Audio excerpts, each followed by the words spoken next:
You know, I'm such a terrible person that I'm actually going to make somebody work on Thanksgiving Day to do a demo so that we have a Thanksgiving show. But I'm not that terrible because George is in Greece and they don't celebrate Thanksgiving over there, right, George? No, not really. So you're not bad at all. Thank you for your invitation. We're glad to have you. So what are you going to paint for us today? I'm going to paint something from an old door in Santorini in Greece, and it's going to be mainly textures and how I deal with a picture I take or a sketch I do, and then how I convert it to a watercolor. Okay, so you're going to do watercolor. Okay, well, we'll get the show officially started. It's Art School Live with Eric Rose.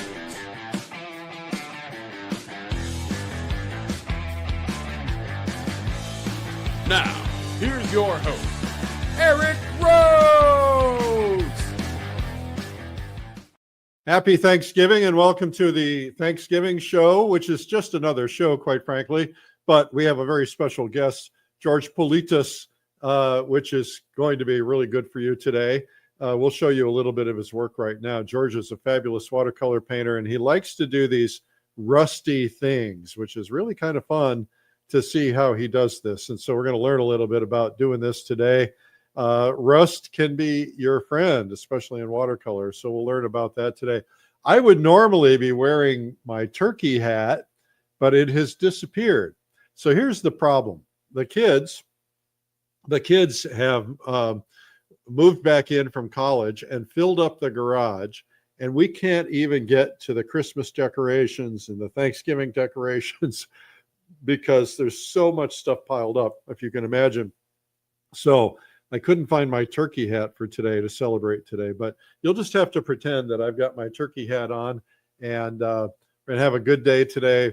𝗪𝗲𝗁𝗪 is here. George is going to give us a little watercolor lesson. George, are you ready for this? I am. Okay, well, why don't we go ahead and take it away? Okay, thank you very much. So I explain first that I start from a picture, and then I do some sketches out of that to decide my composition. And out of such a complicated thing, I try to focus in one area, and then using my iPad, I paint using the pen, the picture to a more simplified thing. I add shapes like shadows. I add the door opening. It's not like that in reality. It's okay, not so like I'm going to that. ask you a question. So Yes, you take a photo in your iPad and then you make an adjustment in black and white, and you draw it out, or do you just cropped it? What did you do differently? In reality, I don't even do that. I do that all that automatically. So I try to draw directly, but this is how I simplified this to show what I do. So if you see this, you see there is no door opening, there is no shadow here. Several things are changed, and I finish with this idea, which is different, as I said, but keeping the main elements as in the original painting, but I try to exaggerate several things, add contrast. Contrast is a major thing in my watercolor. So here you can see how different the original picture of even the zoomed picture is from the simplified one. Okay. That's just a few ideas about what I do. And so my main interest is to paint the textures. And let me start right away. And let's pretend that we want to start with the exposed wood, not with a blue door. And so what did you do under there? You first off, you're painting on paper. Is it? Good. Yes, you're right. So here I sketched it, and before this demo, I blocked in the main colors. So by doing this, as I will not keep looking to the photograph or to the picture I did. I try to be as creative as possible. So by blocking in the main colors on the paper, I can I can use it like a GPS for my painting. I know where my warmer colors should be, my shadows, my bluish colors, and so on. So I don't need to see the reference photo or my own reference picture anymore. I'm trying to create, as I say, my own universe. So I don't want to be the slave of a photo. I want to create instead. All right. Excellent. I hope it makes sense. So I use very little water, as you see, very little water, and try to create some textures by dry brushing. Dry And brushing. dry brushing is one of the main elements in my work. Well, one of the, techniques that I use, because this gives me the opportunity to paint several textures. I can use a little bit more water, a little bit less water. I can vary the effects, but there are several things that I always, teach as the most important, like the edges. I bet some of my students will be watching you now, and they know how much I emphasize on the importance of edges. So although my pencil lines are rather strong and I never plan to erase them, I'm going to have such contrasts that hopefully nobody will be able to see these lines. And in order to achieve that, when I have, areas like the bluish part of the door and the warmer colors here, it's important to have the edges clearly suggested. This is why I paint a lot of texture inwards, but when I go to the edges, there is no more texture. It's a continuous line, because the viewer must not be confused, must not be frustrated. And let me emphasize another thing. When I paint this area, it's going to be the shadow. So the shadow is from here and upwards. So I'm painting now texture inside the shadow. Does it make sense?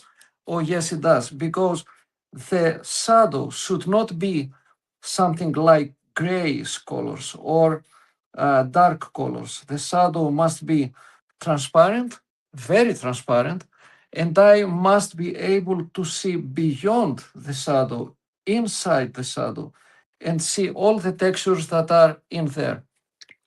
So even inside the shadow, I'm adding various colors, I'm creating things, and when I add the shadows, it's gonna be more realistic.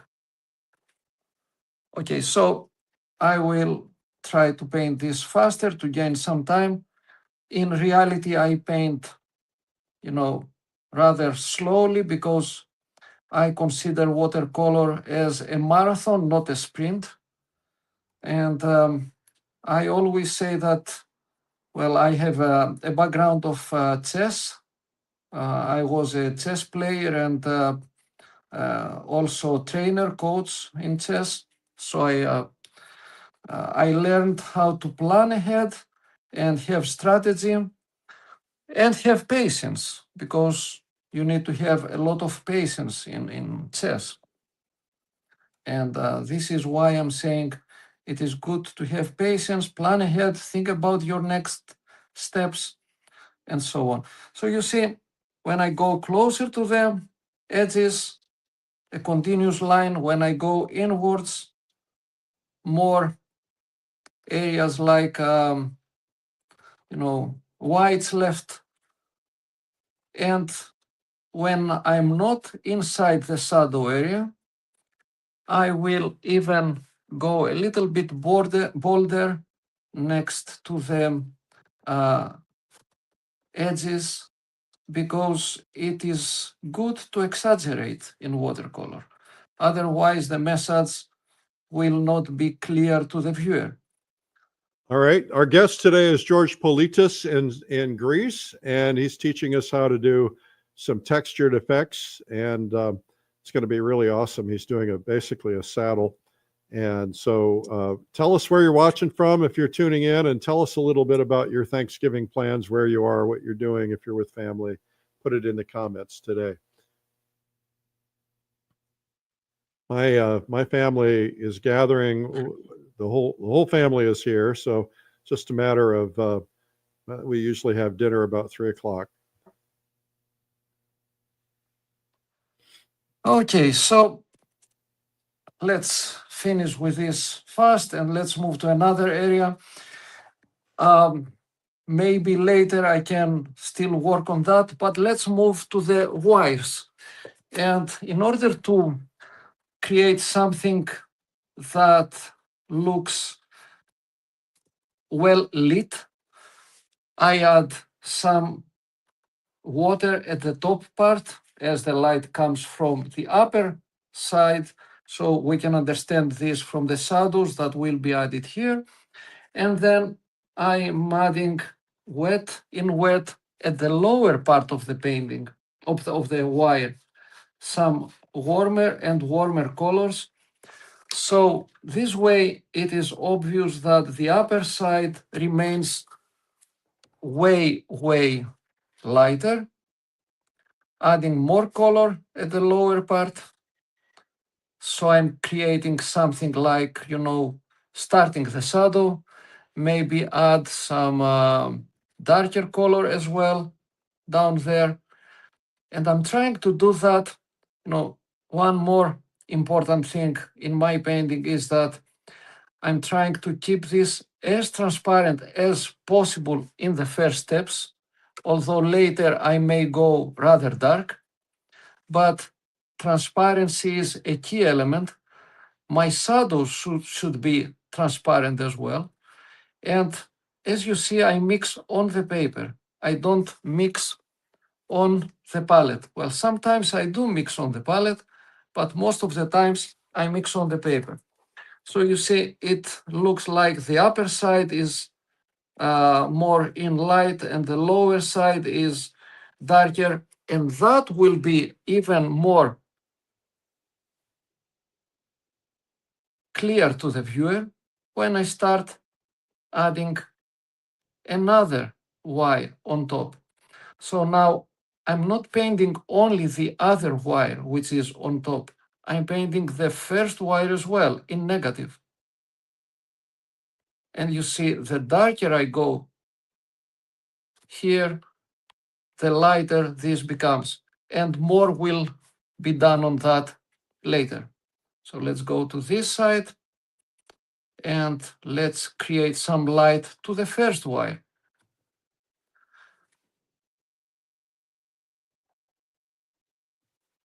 I'm painting in layers and usually in many layers, so I can create the effects in small steps usually. Okay, so more color, which means darker colors, which then means more light to the adjacent areas. Okay, all right, so as I have done these two wires, I can move to other ones and so on. This is the way I think about all that. I'm trying to create a variety of colors and values, but another thing that I suggest is think about the beauty of a chessboard. You have dark squares and light squares, and the beauty lies in the fact that next to the dark you see light. So when I have something like this, I'm trying to invent, let's say, light areas, and then I go darker next to them. So I say paint darker next to your light areas, paint lighter, next to your dark areas. Okay, and I will continue faster with this because anything could be okay in this idea. Don't be afraid of the colors. Think about the values. So now when I'm going like that, I know that this lower wire must be lighter on top. So I will go a little bit darker here. Why? Because I'm already planning to paint the lower wire lighter on top. This is the chessboard effect. This is what I'm trying to do. So if the next area is going to be a little bit lighter here, then I will decide how to do it, or I can add water and decide later. And that's also a good idea when you paint. Take your time. Don't rush to take decisions.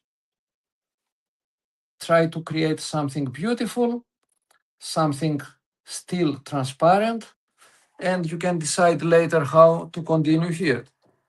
So let's move to this wire which continues up here.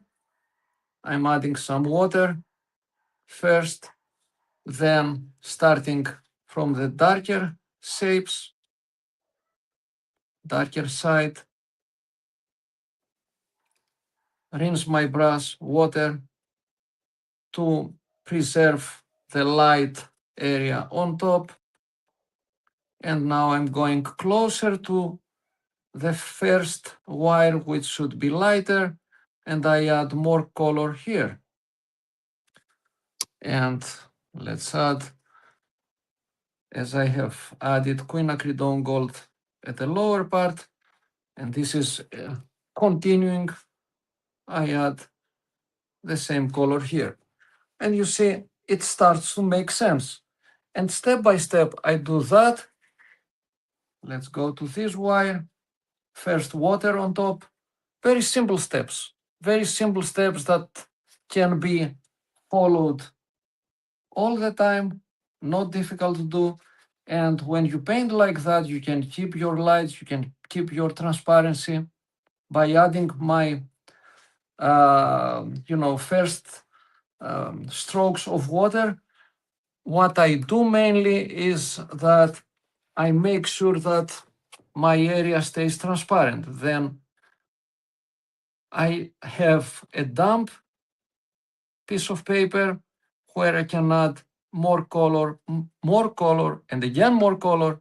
And the good thing is that it doesn't create hard edges, and I get more contrast, but I don't lose the transparency. So like that. Now, logic says that here I have a cast shadow from this metal ring, so I'm already adding some shadow here. Now the choice of colors is not so important. Will you have to go through those multiple times to get them dark enough? Yes, sometimes yes.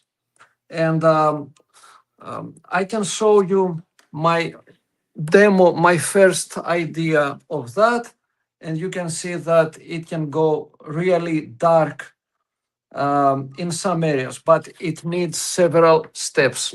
It Right. needs several layers. But still, it is important that we start from this moment, because like that we can progress, we can create something more believable step by step, and it's gonna be more realistic at the end. If we try to paint this in one go, then we risk that it looks so, so faulty, so something that doesn't look like that in reality. And I would continue to do that, but in order to show how I deal with the rest, I stop with that metal part. You can understand how similar my metal areas would be. Like I'm going to be painting this area. This white part, like, you know, some white color that is found on the ring is totally invented. It was not like that, but it makes sense to me to create something like this because it gives me the opportunity to create more contrast between this area, warm area, and this area, the blue door in Santorini. So I try to invent such things when I paint. And you see now I'm going darker here. Why am I doing this? Obviously, to bring more light to this white. Remember, we called it the chessboard effect.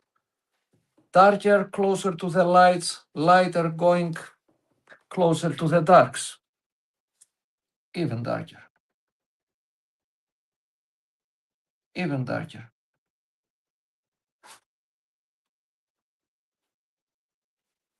And so on. And that way, I create a first, area of this metal ring. Another thing that you see is that I turn my paper instead of turning too much my brush, because I feel like that I can control my results, my way that I paint more. Okay. Because this is how we write. We don't write like that.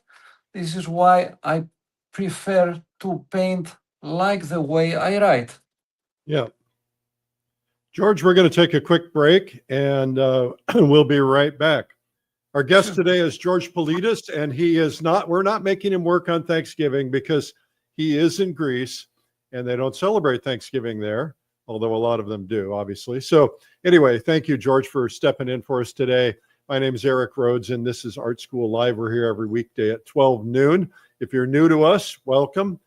We have been doing this since COVID began, every weekday, several thousand shows.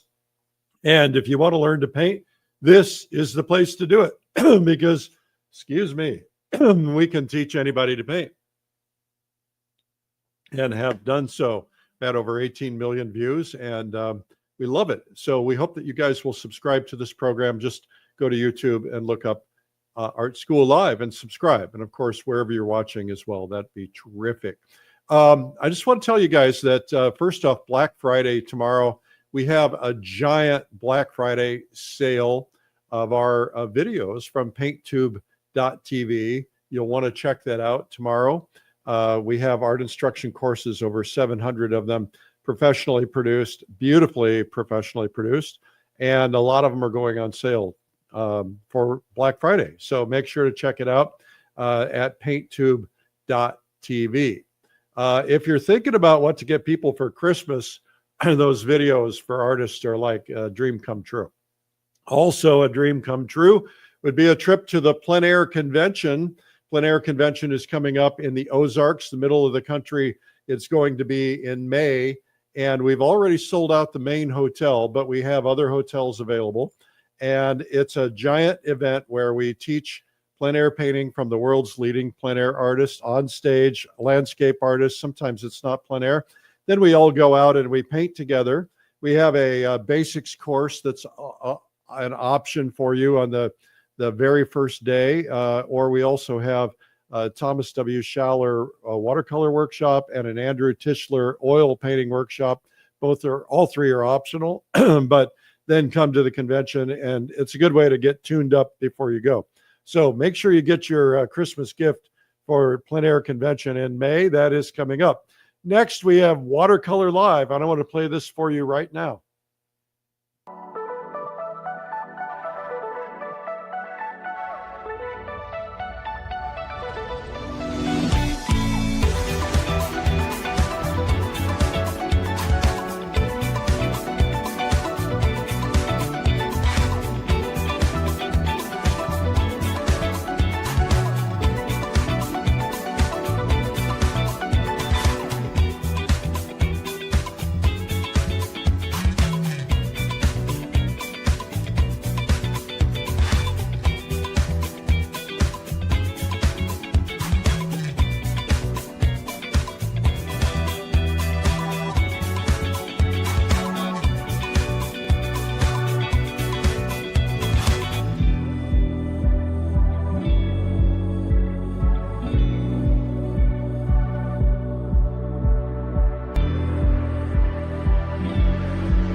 You ought to get signed up for that. It's going to be spectacular. Even if you don't paint, this is a great way to learn, a great way to grow. That's watercolorlive.com coming up in January.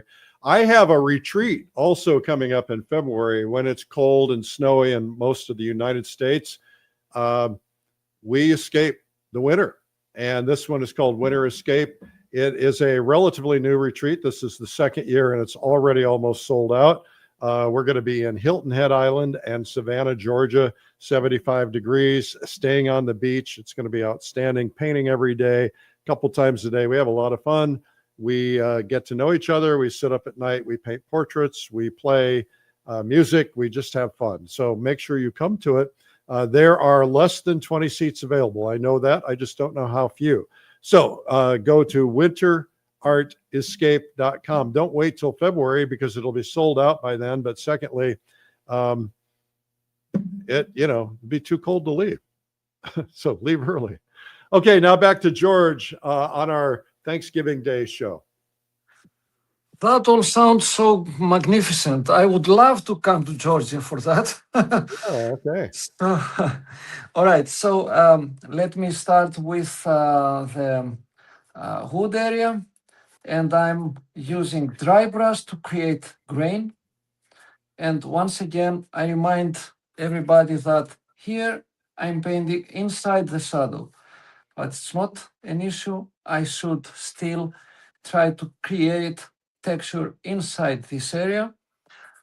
And I mix some of the blues that I have. And my decision is to use inside this area cerulean blue and 𝗂𝗶𝘁𝗃 and maybe some phthalo blue red shade. And once again, let's see that I'm creating texture inwards. I'm creating texture all over the place, but not next to the exposed wood area. So when the two areas are adjacent, I'm trying to paint the one area like a negative one. So I'm painting a continuous blue shape there, because this way I'm not only painting the wood, the colored wood, the door, the Santorini door, which should be bluish. I'm also painting the exposed wood. And once again, mixing on the paper.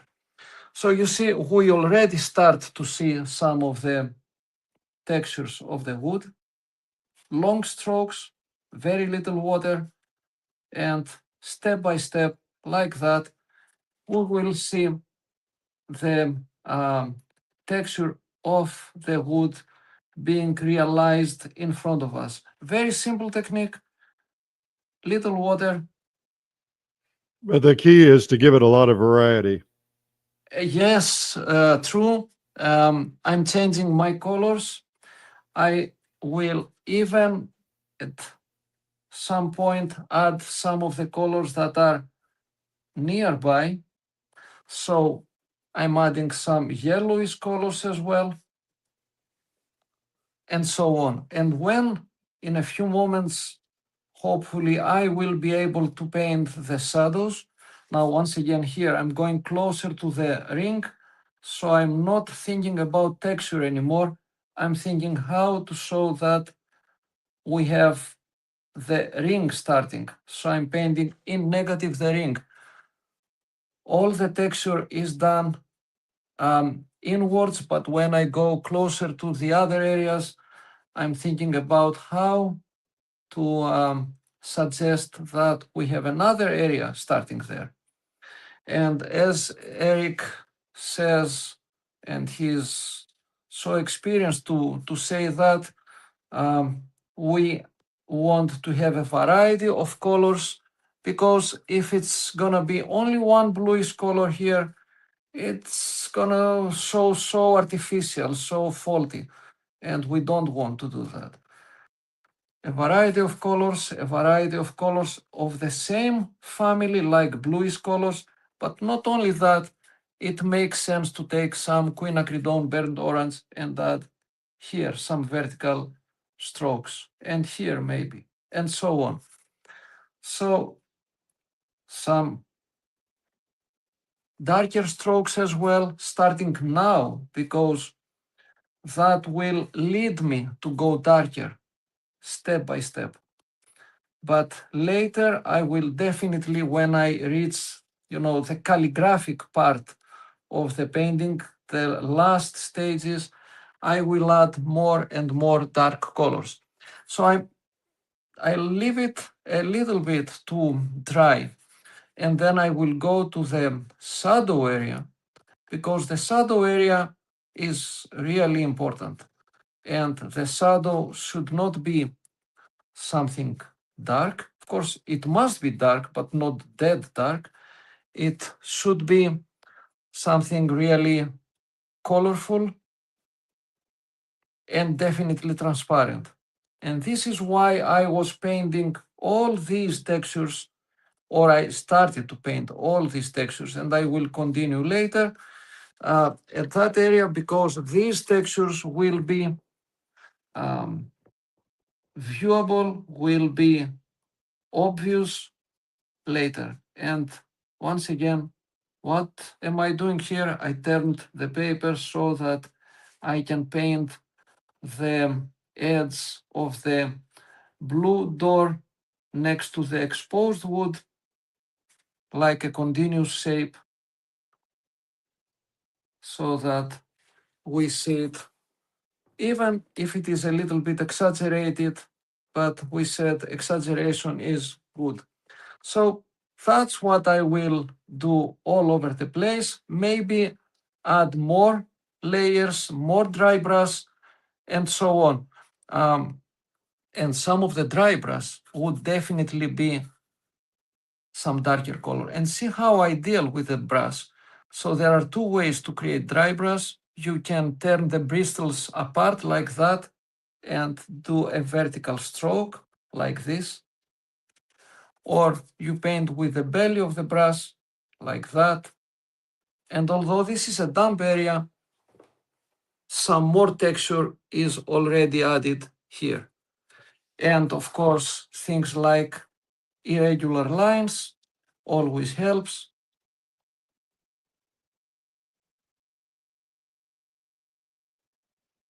Dots, invented lines. It's not like that in reality. Many times artists or collectors ask me, where do you find all that texture? The answer is I don't. I just invent it. All right, so I'm not sure how much time I have ahead, but as I'm trying to leave this to dry a little bit, let's move to the upper part. Let's remember that first of all, I have to paint the metal ring in negative, and then I can start thinking about texture. We're going to give you about 20 more minutes, George. Okay, thanks. It's difficult, obviously, to finish such a painting in such short time, but I'm trying to explain as much of my techniques as possible. Our I goal also, is not a finished painting. It's a good yeah, lesson. it's obviously right.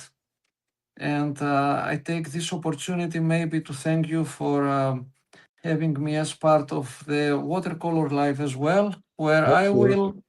I will also explain some of my techniques in texture and other ideas that I have about watercolor. This is such an amazing event. Really, I cannot say enough to support it, because it is a great opportunity for everybody to learn. Even we learn from each other. One artist learns from another, and I want to emphasize how great this opportunity is for everybody. So you see, I have added more texture here. I do not want to go bold all over the place. I leave several white areas, several things that are like kept in light. adding more dry brush strokes here and there, repeating the shapes all over. And that way I suggest the wood grain. Okay, a few more strokes here, and I will go to the shadow, although this should be left for later because it's still a little bit damp. It's best if it is bone dry before we start. But anyway, let's go here and think about the shadow. How would we paint the shadow? What are the colors of shadow? Black? Of course not. Gray? Okay, maybe. Bluish or purplish? Okay, maybe as well. How about being colorful in the shadow? How about thinking, let's say, let's have a main color like moon glow. And I'm preparing some of the moon glow here. But then let's think that I must give some light and warmth to the shadow. So I'll get some burnt sienna. And I will keep this for the inwards areas.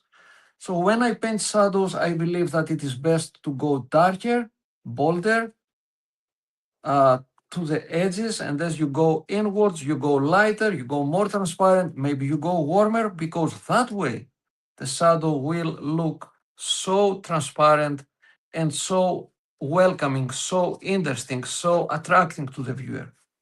So let's start. I will also add some cerulean blue here and there, as we have cerulean blue all over the place, and maybe some cobalt teal. Okay, I'm adding some water to start and start with the moon glow, bolder near the edges. Let's add some cerulean blue. I will not overdo it with brushwork, as if I overdo it, it will create problems to the texture that I already painted, and we want to keep that texture. And once this dries, you will be able to see the textures below, beyond the shadow. So as I'm painting the darker areas all over the place near the edges, when I go inwards, I'm adding burnt sienna, or maybe some other warm color, it doesn't matter. Painting the shadow here, darker, bolder. And as I go in this area, maybe I can even add only water. I mean only water. Because that way, the shadow will show transparent in there. And still, nobody will be able to say that we lost the contrast and the shadow is not dark enough, because the information is given at the edges. And even though this area is, bluish, I will add warmer colors here, because we are painting inside the shadow, not near the border, not near the edge of the shadow.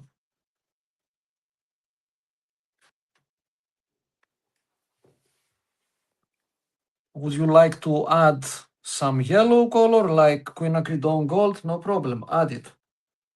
Would you like to add some red color, like, some oranges color? No problem, add it. But don't overdo it, lightly. And when you go closer to the edge, remember to go bolder, to go darker. And that way, the shadow is clearly indicated. Let's add some cerulean blue as well, because we have a blue door. The shadow is clearly indicated, but still it is a very transparent shadow, as one can easily see, and you can see all the colors beneath textures, and we can add more texture later again and again. And that creates a, believable shadow. If we go very dark, if we lose the transparency, then it will look so like collaging a dark piece of paper on our page. It doesn't make any sense. All right, so as I leave that, I can add more, definitions, textures, and so on in this area. I can already repeat textures all over the place, and that's how I would continue. Let's move to this side and paint the door. So now I'm starting again to paint like that, creating texture, strokes, long strokes, but when I go closer to the metal ring, I use some more water and I paint. I'm still painting the wood area, the part of the door, but in reality, right now, I'm painting the metal ring.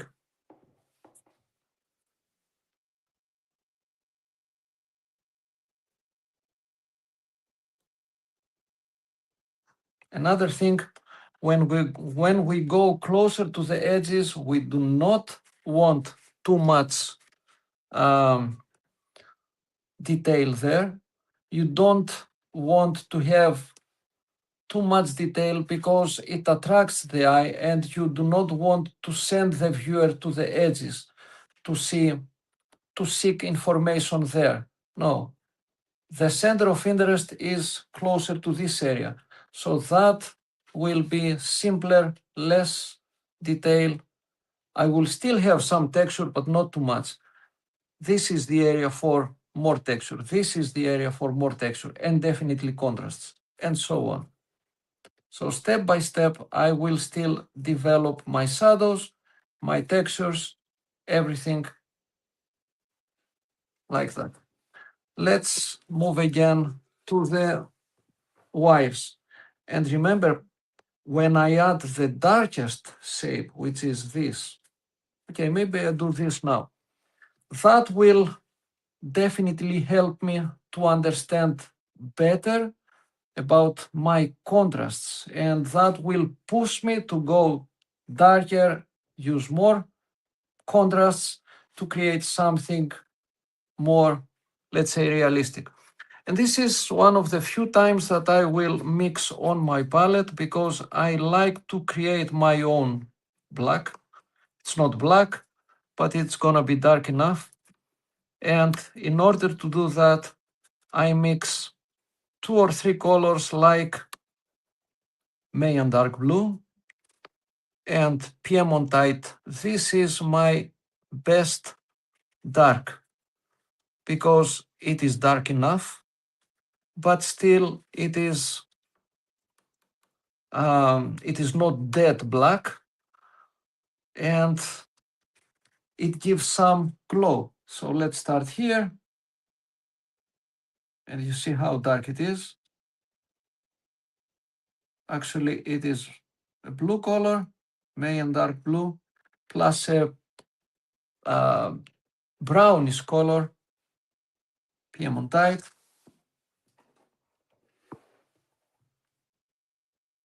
Control over the edge, turning the paper.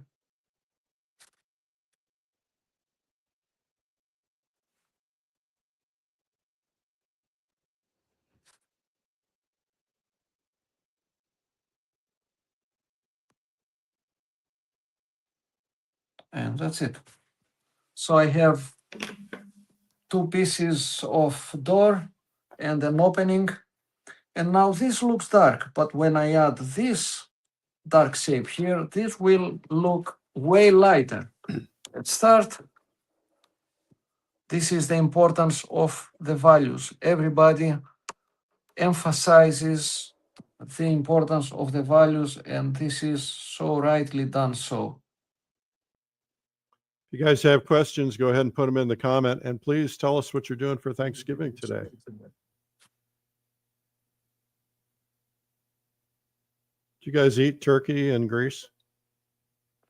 Yes, in Christmas, yes. But yeah, mainly in, for Christmas Eve, yeah. No, okay. Yeah, Christmas is kind of turkey and ham here. That's universal, right? I think so, yeah. Now, what color is that? It's a mixture. So it's two colors, Piemontite Genuine, which is a brownish, reddish brownish color, mixed with Mayan dark blue. And this is what I mostly use as my dark, as my black. Although I can tell you that I'm not a purist in watercolor. If I need to use black, I use black. If I need to add acrylic inks, I have no fear or regrets to do that.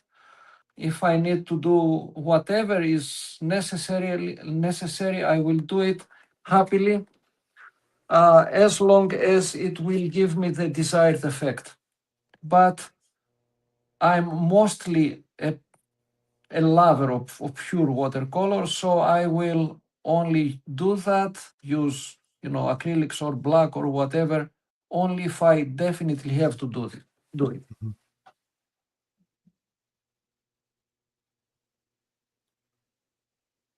That's how I started watercolor, because of the transparent qualities that it has. And now you see that dark color is gonna make me push my darks from now on. Yeah. And when I add some colors like the bluish colors here, I will remember to keep this white line, this small white line, which maybe will be less white later if I try to add a very, very light wash on top of that. But you see, for the moment, I'm exposing this white line by painting a continuous shape next to it. Remember, painting this line in negative, and then I'm free to paint as I wish, create textures and so on. Long strokes, once again, like that. Maybe use that color too.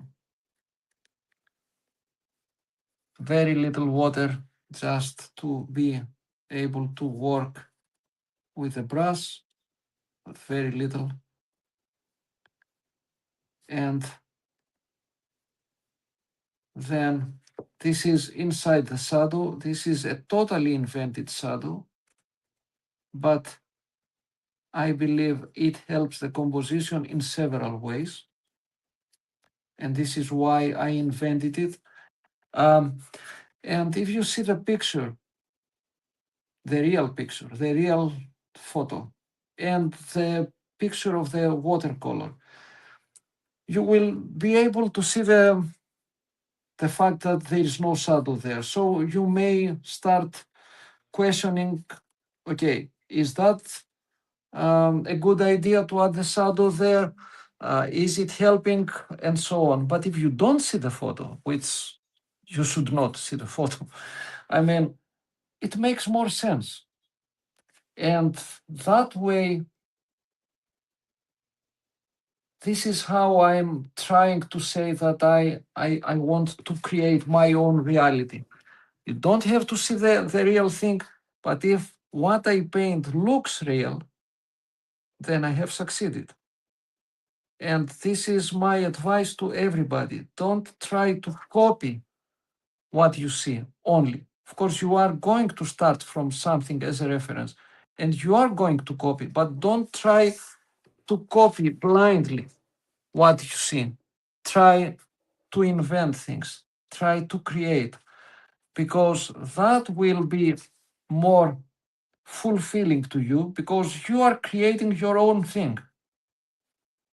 Remember me, you are going to feel so much more happy when you create things, when you invent things.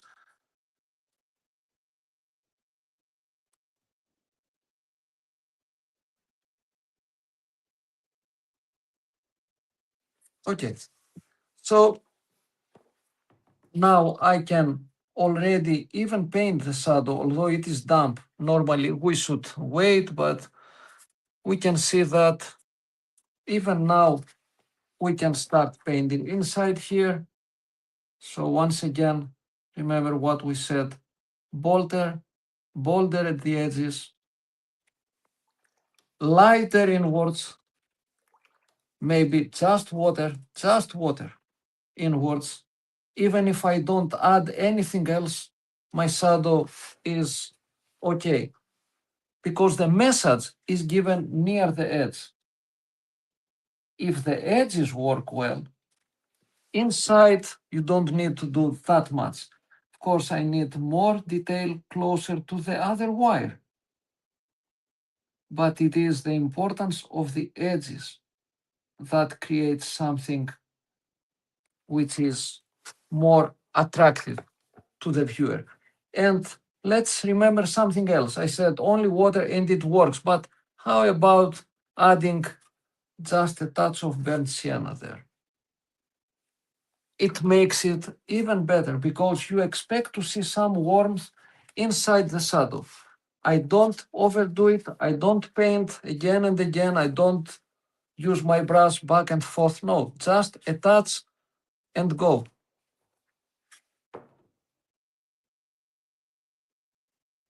Once again, let's go here. The shadow, it's a smaller area, but still the same idea. When you go closer to the edge, you go bolder. When you go closer to the edge, you go bolder. This edge, bolder. And how about this area? I don't care. Water, just water, just water. Just feel it. And that makes it look more transparent. You can see the bluish colors inside here, so it makes it look transparent. Imagine when you paint more detail later, like, more grain, some vertical calligraphic lines and so on, it will glow. The shadows will glow. Look at that. It's a colorful shadow. Try to have colorful shadows.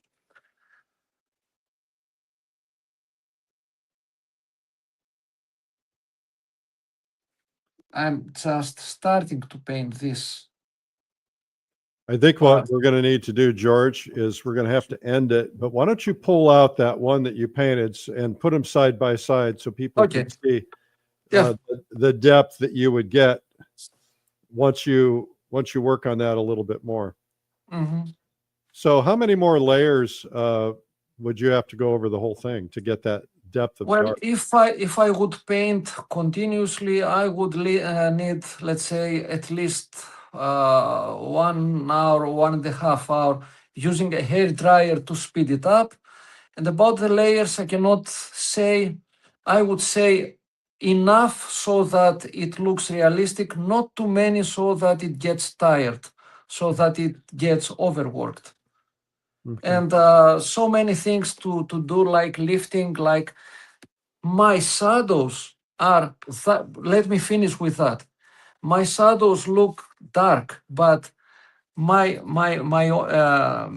saying is that you can test the transparency of the shadow if you take a transparent color like this orange and add inside the shadow.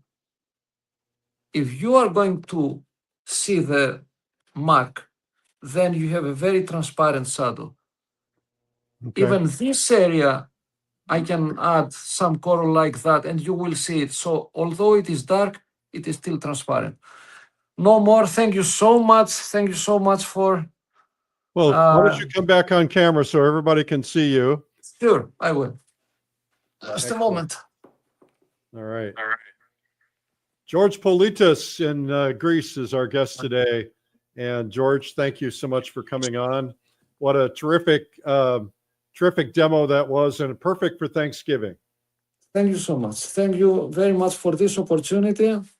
You are doing so great things for the watercolor, and not only the watercolor, for the painters all over the world. Thank you for that.